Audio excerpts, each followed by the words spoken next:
fracture. Can you recommend any surgeon that deals with fat fractures? So this patient got in touch and has had a scan, and they thought it was lipoma. It was a fat fracture. I think it's trauma. They're usually trauma. It's not so much can I recommend a surgeon that deals with fat fractures.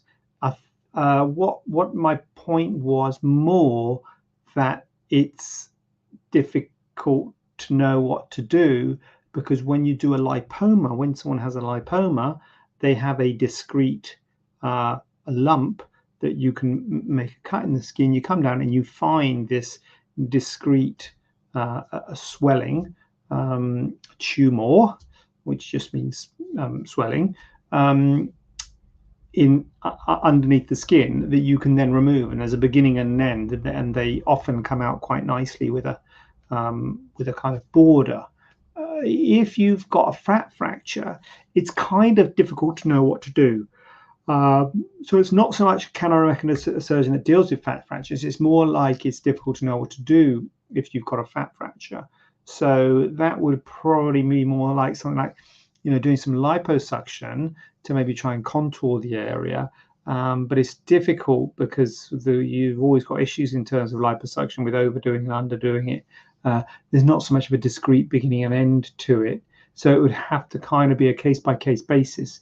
And I think I said to the person who's asking it, well, if this is the same person who contacted us with a fat fracture, which I've got to assume it probably is, I think I said to them we couldn't help them.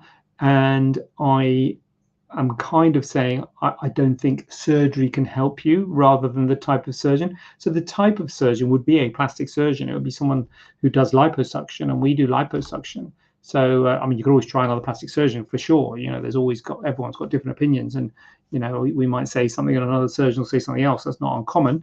Doesn't mean one's right or wrong. So the answer is, yeah, you could ask another surgeon for their opinion. I'd be interested to hear what they say.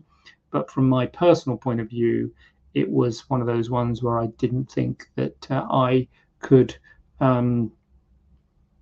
give a good chance of making it look better, because there's always a risk that you A, don't make it look better, but B, make it look worse. I mean, obviously you never aim to make it look worse, but that's always a risk there. And so I thought the balance of risk was too great for that case. But yeah, in terms of what surgeons would deal with fat fractures, it would be a plastic surgeon would be the sort of surgeon.